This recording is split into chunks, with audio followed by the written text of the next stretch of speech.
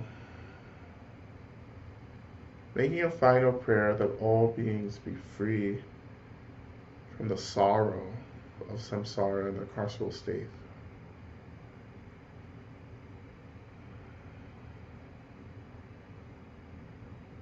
May all beings get what they need and have what they need to be healthy and happy and safe. Right? May all beings have community, and may all beings know that they are loved. May all beings love themselves, remember their inherent love, that they are all Buddhas, that we are all Buddhas, trying to remember that we are divine beings, instead of being consumed by the suffering. That we get free. May our ancestors get free. May our descendants get free. May all beings get free, both seen and unseen, both form and formless beings. May all beings return back to Buddhahood. Offering this final wave and burst of energy into the world, we turn back to our benefactors, still gathered around us, and we imagine that they dissolve and melt into white light, and imagine that white light being collected into our heart centers.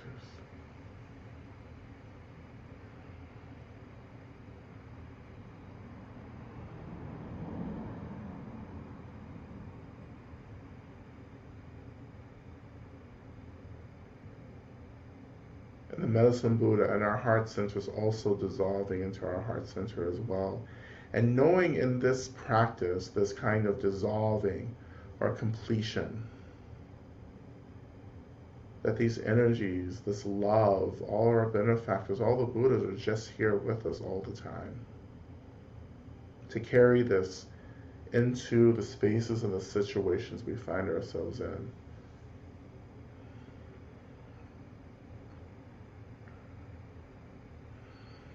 Turning our attention back to the seat now, noticing the weight of the body, the seat still rising to hold you.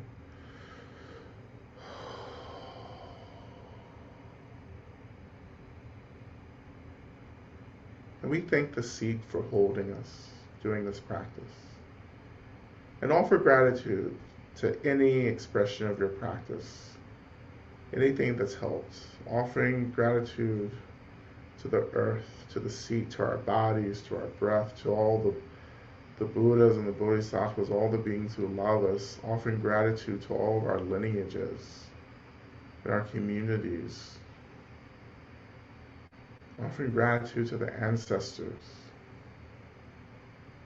offering deep gratitude to our descendants.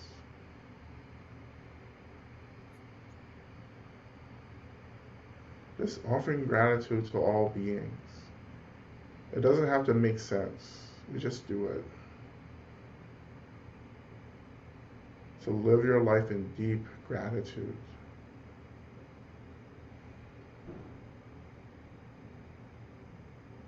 Not just say, I am grateful. I am grateful. I am grateful. You don't have to know what you're grateful for, just saying it is important. I am grateful.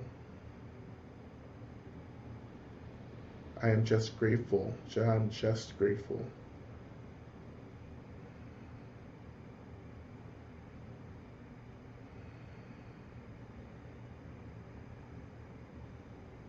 Maybe just resting for just a moment in this energy of gratitude before we transition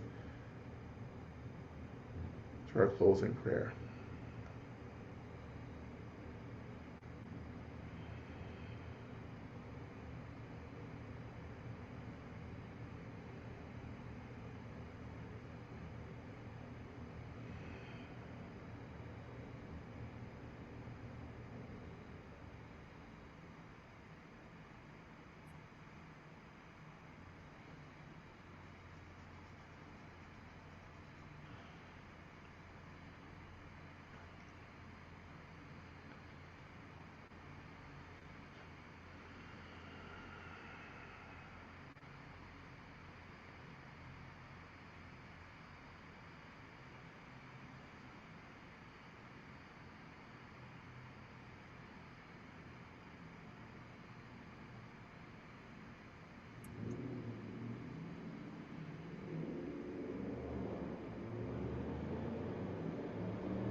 when you're ready, just re-arising, coming back into the space, and go ahead and just start reawakening your body.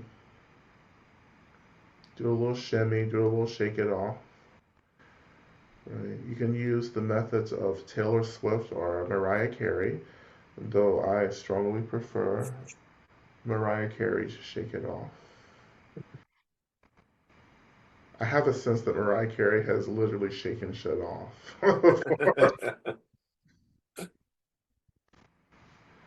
So turning your attention to Shanta Davis' prayer in the chat box. Chat, chat, chat. Okay. We'll recite this 3 times together.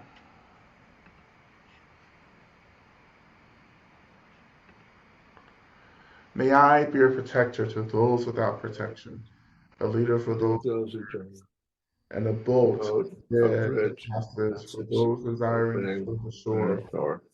May May the the pain pain and heaven of every living creature be be completely cleared away. May I be the doctor and the medicine, and may I be the nurse for all sick beings in the world until everyone is healed.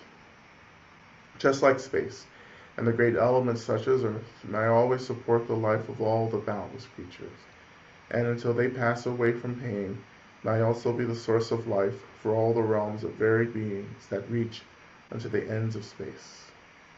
May I be a protector to those without protection, a leader for those who journey, and a boat, a bridge, a passage for those desiring the further shore.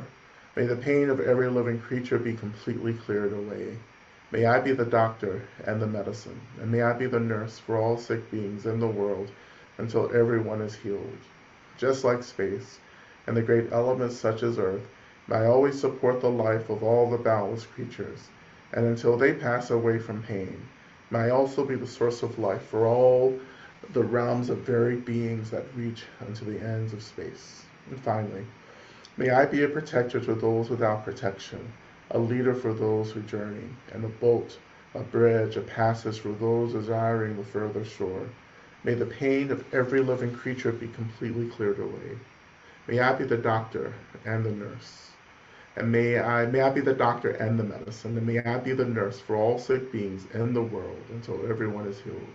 Just like space and the great elements such as earth, may I always support the life of all the boundless creatures, and until they pass away from pain, may I also be the source of life for all the realms of varied beings that reach into the ends of space.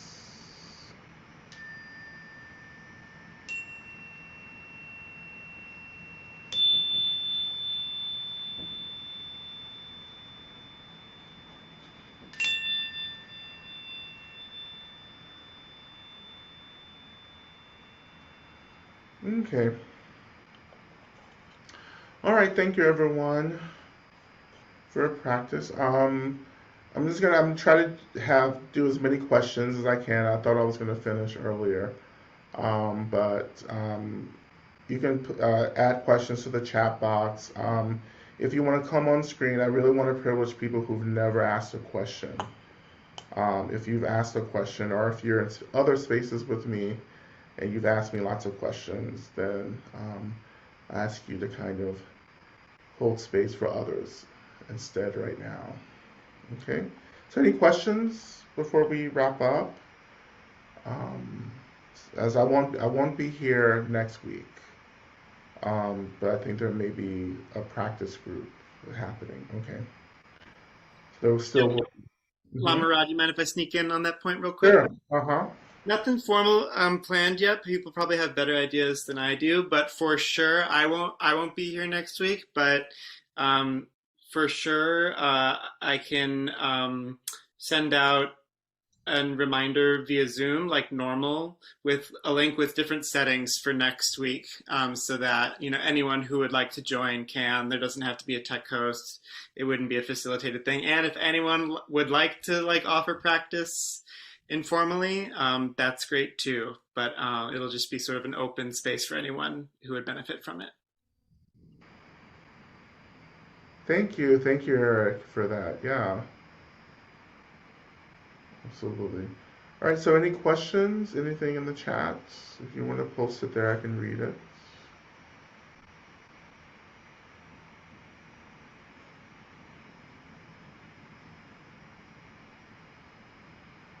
Oh, oh.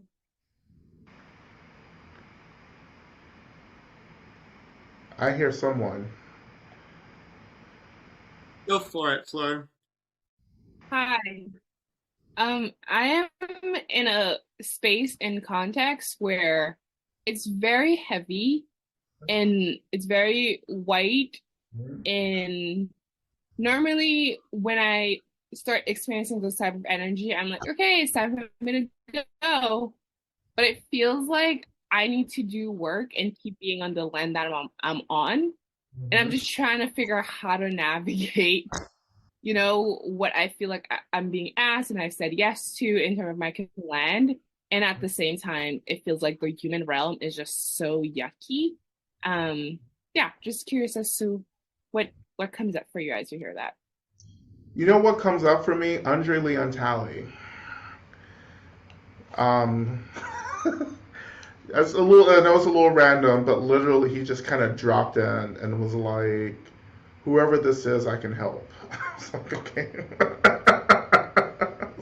Fine. Um, you know Andre Leon Talley, right?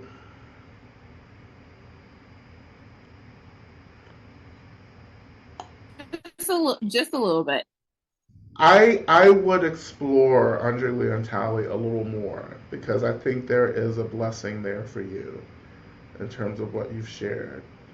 Andre Leon Talley, his consciousness is becoming very fierce and powerful, and is waiting for people to connect with him more. And I've been getting these stories from other people. So it's not just me making this up. Like people are coming to me and telling me this.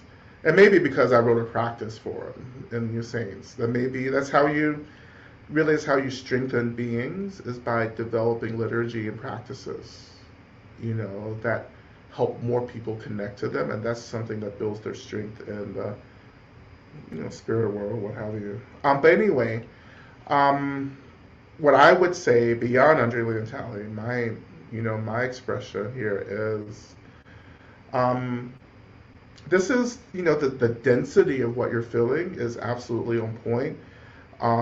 This is a dense period. It feels very heavy. The energy feels just like really like concrete sometimes. It's like thick like mud or something like that.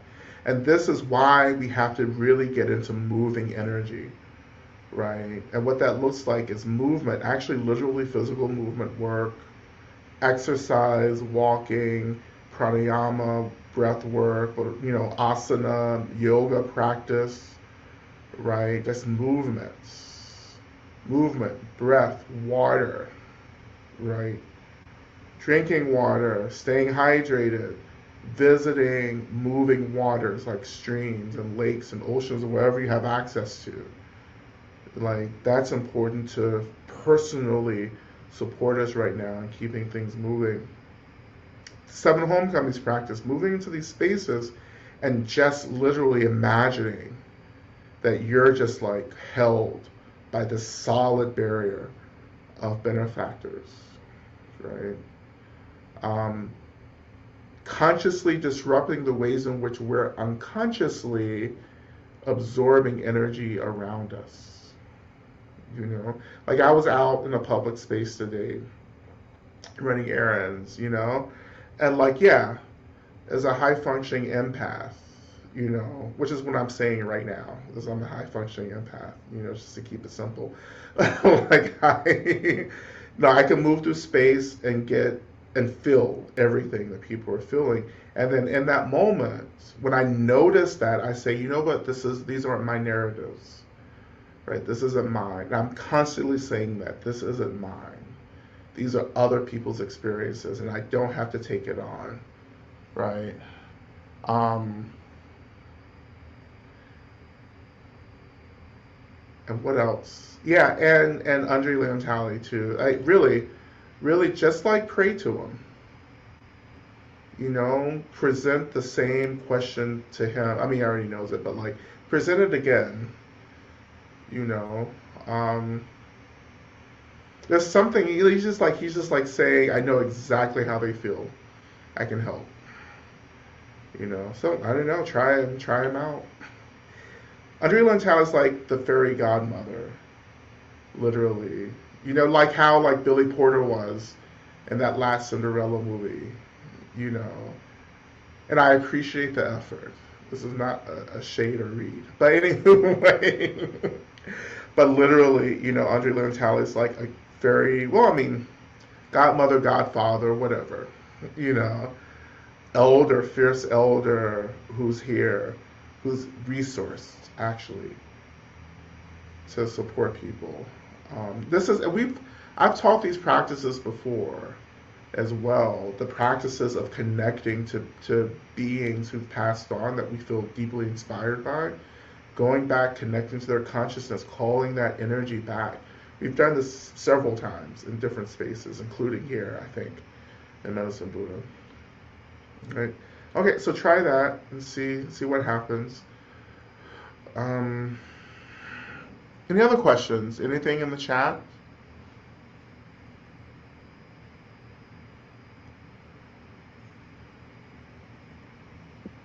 Hey, Lama Rod. Hey. Thank you for all of your beautiful offerings. My question's on a very similar vein. Um, I'm finding that as I engage in my healing work and step more into my power and my full embodiment of my energy, the spirits are coming to me and clinging to me, and I don't have a lot of Yeah. feels around that yet. I have a teacher in person who I just found, so that's really helpful. But I'm having a really hard time with boundaries right now and feeling clear and feeling like myself because there's so much energy around me, and particularly like my back is really unprotected. And Yes. so I'm just wondering if you have anything to offer around that. Yeah. Well, that's important to point out. Like when you begin to awaken to certain capacities, particularly sensitivity to energies and particularly intelligent energies that we would call consciousness or spirit or have you what have you. There's a physical there's a physical correspondence to the awakening of this capacity, and you can feel parts of your body that need to be protected, like the back. My back isn't, I don't, my back gets sensitive not because it's unprotected. I can feel sensitivity in my back, um, feeling as if, and I talked about this in New Saints, but feeling as if like I'm carrying a lot of beings right now. And that's when I feel that, and this is the same case with you, you have to return back to a kind of fierceness around boundaries. Like you have the agency, you have the power to set the boundaries around you, right? And I think part of it is that you don't want to hurt anyone's feelings. Too, like beings are coming to you, they need help, and it feels like we're betraying them when we say not today, not not right now. But like you have to understand that um, they have a lot of time. You- we're moving through the illusion of conceptual time, right? And the physical body, right? And all this is happening. So that means we have to actually take care of ourselves and pace ourselves, right? And not get overwhelmed by the real needs of the unseen, right? So really, I just want you, let's see, I want you to have like a talk tonight before you go to bed. Um, and just this talk is for all the energy around you. And you just have to just lay out the rules. You have to be like, listen, I'm tired. I want to help. I want to be present, but I just can't be open 24/7, right? Um, and you ask that this request is taken seriously, but then you pray to your benefactors, your homecoming circle, and you ask them to support these boundaries on your behalf, right? Everyone has different boundaries. I I let beings come to me in dreams, but some people don't. They're like, when I'm dreaming, it's for other things. But you can set, again, the boundaries are like, this is when you can come, this is when I'm present, this is when I'm not present. And this can change day to day, you know. But you have to get over of hurting people or hurting beings or hurting their feelings. You have to kind of move past that, because if you're not resourced, then you can't help anyone. So set those energetic boundaries really clearly. Have that conversation and say, I can't be present. I need you to maintain space. And then you ask your benefactors, your protectors, to reinforce these boundaries for you. And when you're feeling resourced, this is for anyone, right, who has this capacity, you can set up like office hours, where you're just like, okay, listen, this is the space. You light a candle, right, to welcome, like the candle, like you can create, you can what's the word? Choose or select different like objects, ritual objects that communicate something. So what I'm trying to say is that like you can use, for instance, candles and different kinds of candles to signify what kind of work you're opening the shop for right now. So I have wrathful candles. I have a candle for one specific being that I work with, and they know that this is their summoning candle, and this is when that candle's going. It's our time. So you can do that, but get it really specific. So it's like training. Like people don't know what the boundaries are until you tell them and reinforce them, and then beings get it. They're like, okay, I just can't roll up on you whenever I want. You know. So yeah, so try some of that, right? And then also for your back, offer those prayers for protection of your back. Get your benefactors on top of that. You know, get them. Just because sometimes our guides, and benefactors and so forth don't know what we're struggling with until we articulate it. We're not. They're not necessarily omniscient beings that just know what's happening. We have to be very clear about what we need. And then we allow those beings who have self-selected to be with us, to accompany us through this journey, or a mission, this is like a mission right now. They have chosen to be with us, and this is an honor to ask them to do work, right? It's the same thing with you. Like when I go and help someone and they don't need my help, and I get really offended. It's like I showed up, I took time on my schedule and you don't need me, But many of you are afraid to actually ask for the level of help that, well, you're afraid to really understand or explore the level of help you really need, because you're so self-identified with helplessness. And when you start becoming powerful, then there's a responsibility and power and resourcefulness. The more you awaken to your resources, the more you understand the work that you're being called to do, and that can be scary. Some of you want to play it really small, but this isn't a time to play small. This isn't a time to hide our light under a bushel. This is a time to start blazing and setting shit. Lama Rod, can I ask a follow-up question? Absolutely, anytime. Just cut me off because I'm Okay. I'm reading other people in the space now, so like let's give me focus. Yeah, I guess I think what I'm struggling with right now is do I need to ask for more help? Yes. Do I need to get more specific about Yes. who I ask? Yes. Yeah, you can. Absolutely. Because I'm kind of struggling with this idea of do I just put out the general call and be like, who's gonna show up for me? Or do you think it might be more helpful to maybe ask specific deities or I don't know, just like specific individuals to show up. Both are fine. Like it's up to you. Like Hmm. sometimes I'm like Tara, this is who I'm talking to, Tara. I need whatever you can give me, Tara, right? But it changes, right? So it's kind of explore that, because both are really impactful, really powerful practices. But if you feel like you want to connect more specifically to specific beings, do that. Absolutely. Thank you. Yeah, thank you. Yeah, but this is I don't want to keep going on and on, but it's so much in the questions, right?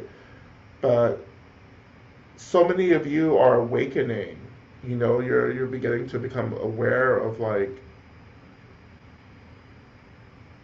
I don't know, deepened capacities, right? I would say abilities.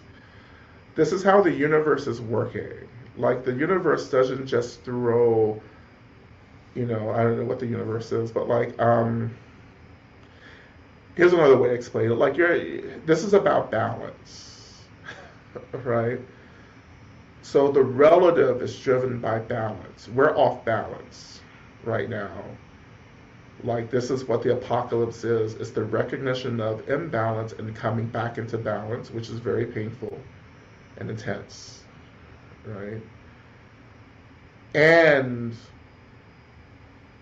because balance is really important, there are resources that will start coming online to bring us back into balance. Those resources can include us. We become beings who are awakening to different capacities to bring the collective back into balance.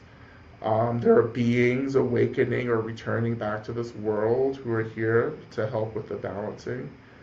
Um, there's some old energies, old ancient energies, actually from other worlds, um, that are here awakening, because there are a lot of people um, doing a lot of portal work right now. It's kind of a secret, invisible practice, but if you, frankly, if you practice with me, you've been opening portals. And thank you for your effort, by the way. I appreciate the help. Um, there are beings opening portals and actually opening portals so beings like light beings, energy beings of light, love can actually come into this world. And then, of course, these same beings are just emanating into the world as people, as well as babies. Listen, I know a lot of little kids right now who are already online in a way that I just came online in the past 10 years. Right? My nephew being one of those, I think. I'm just not being partial to him, but I think this was something, you know, really extraordinary. But anyhow, so anyway, that's it. I know it's all simple and straightforward, but I get it, you know. So anything else? Anything can be added to the chat as well. I guess we'll go to 9, but this is up to Karen and Eric.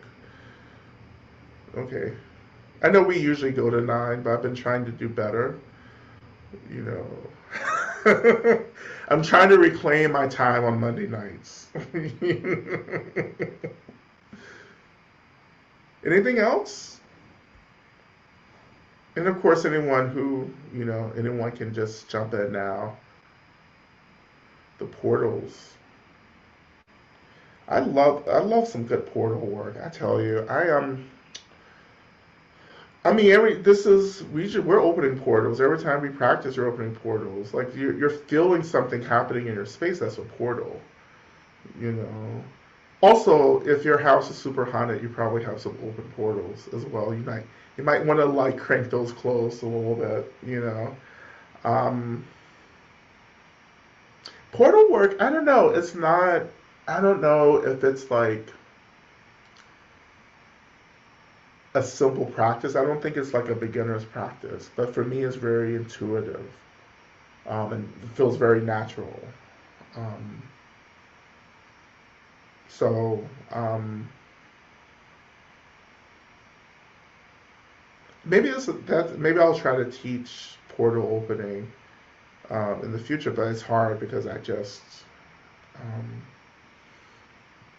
it's hard to sometimes articulate what you're doing because you just do it, you know. So we'll get, I'm sure we'll get there. Um, can do, what's this? Can other unwanted beings come through portals that are open? Well, it depends on the portal. Depends on who's opening the portal.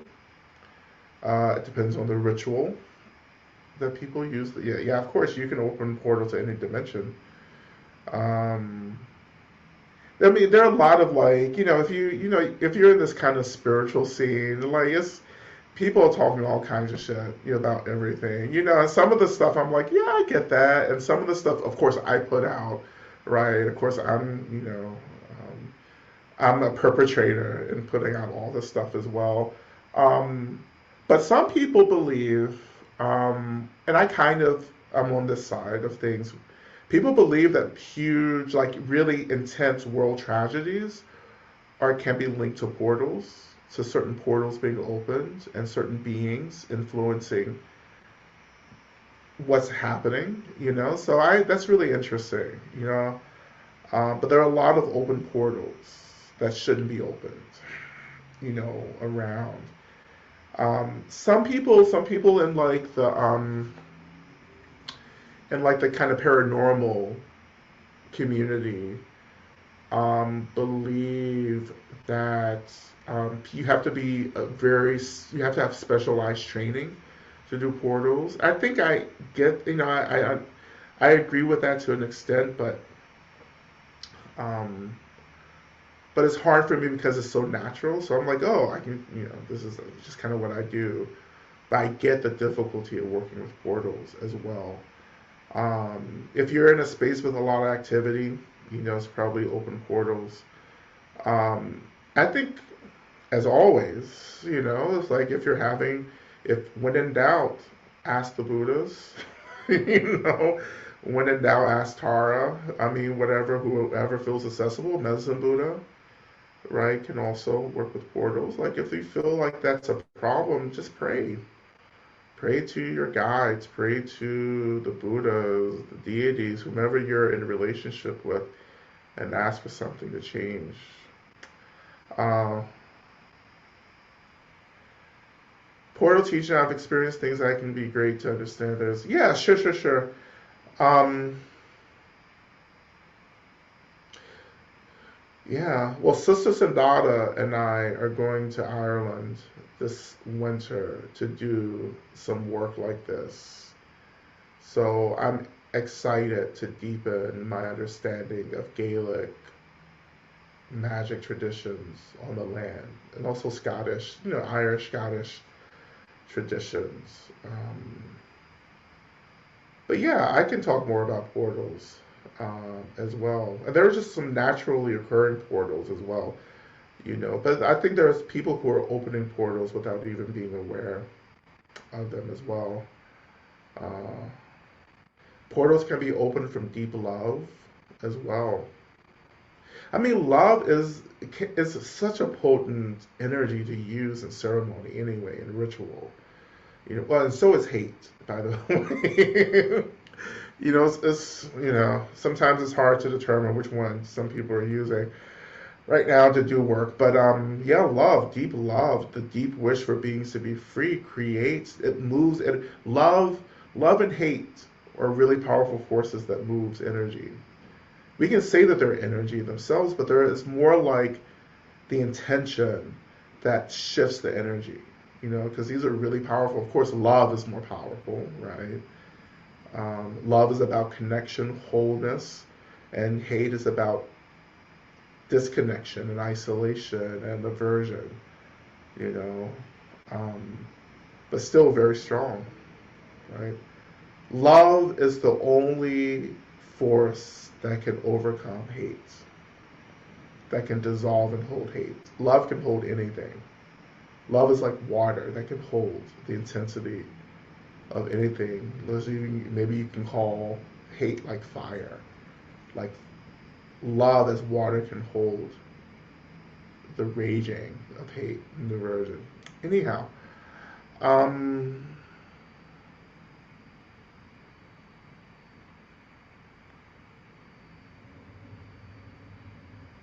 and yeah, and so thank you, Eric, for posting this. In the UK, I know some of you are in the UK. I do have two retreats: the Dharma Spring Awakening and Autumn Moon.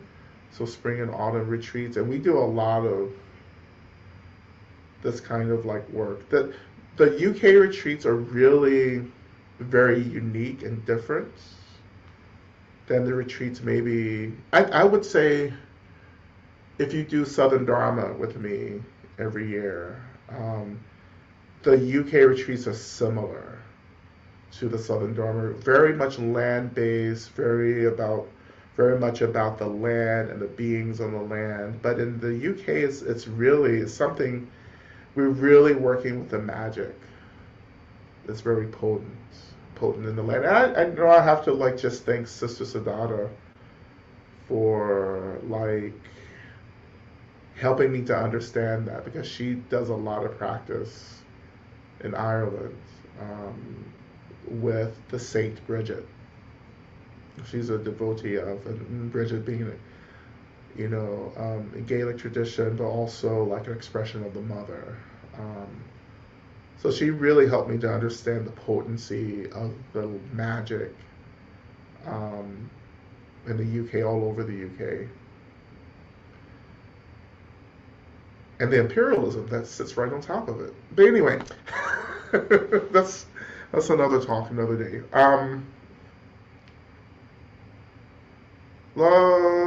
Whole of holding. Can you distinguish the metaphysics that underlies the discussion of portals? Um, well, portals are doorways into other dimensions. I mean, that's as simple as I can get. There are ways in which we cut into other places. I mean, not cut, but like, but sometimes you can cut. But it's the way that like you're opening into another frequency, and that frequency manifests as an opening. You know, a doorway, a pathway um, that beings can move in and out of.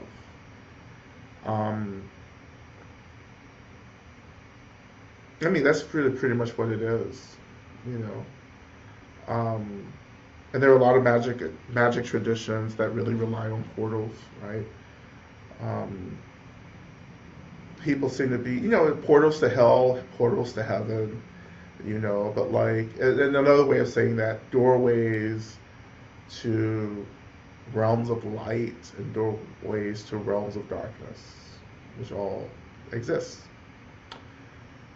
Depending on what you're trying to make happen, you open the doorway.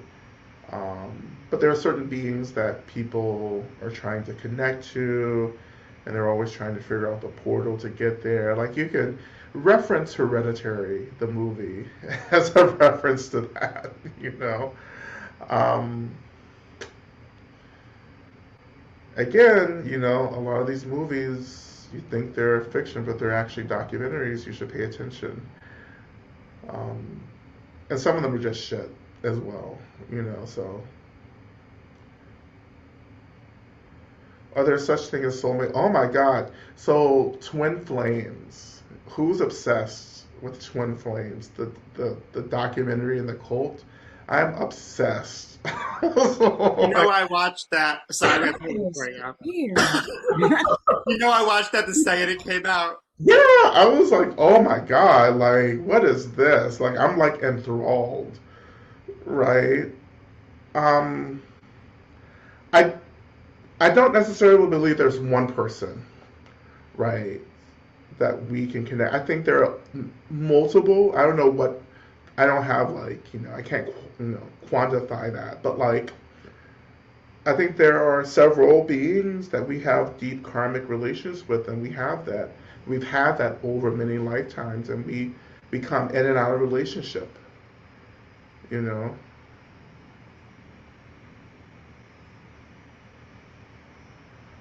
I'm gonna answer one more question. Um,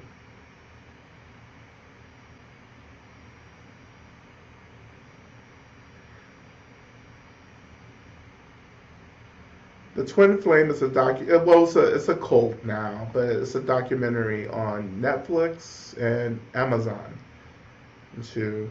So I have one private question I'm going to get to.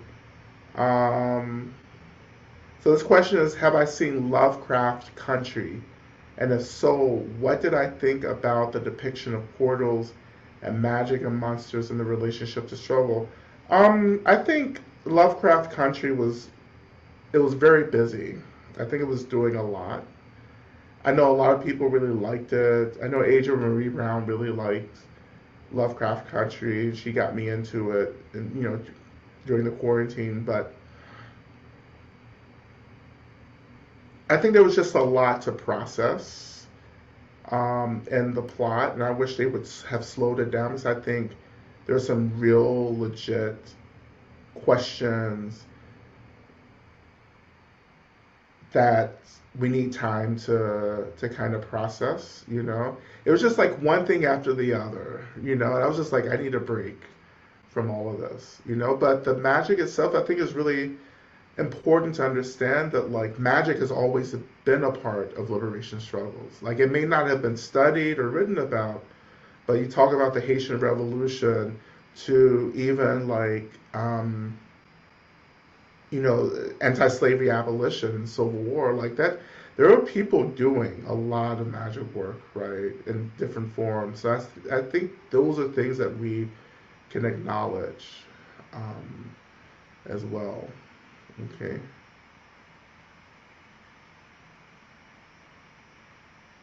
Um,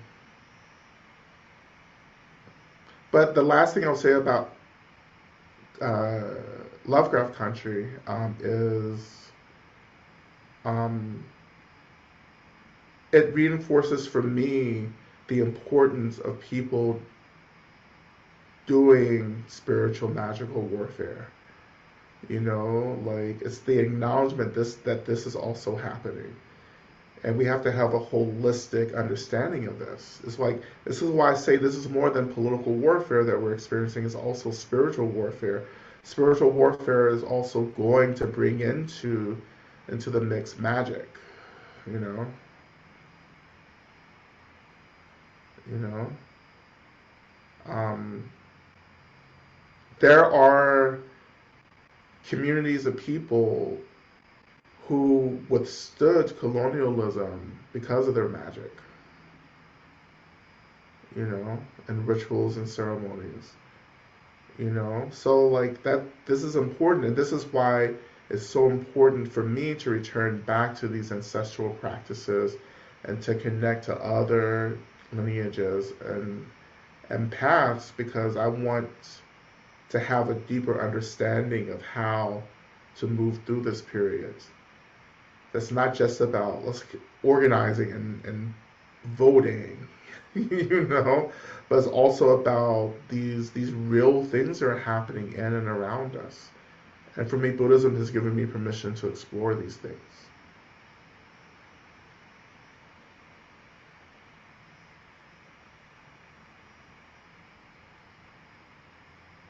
Okay, well, that's it, everyone. Thank you so much. I'll see you when the Western Gregorian calendar switches over. And remember the practices, be well, and I'll see you in wherever I see you, right? All right, be well. May we all be free, right? And just keep holding on to each other and just rooting in the love. Never forget the love right now. All right, thank you, everyone.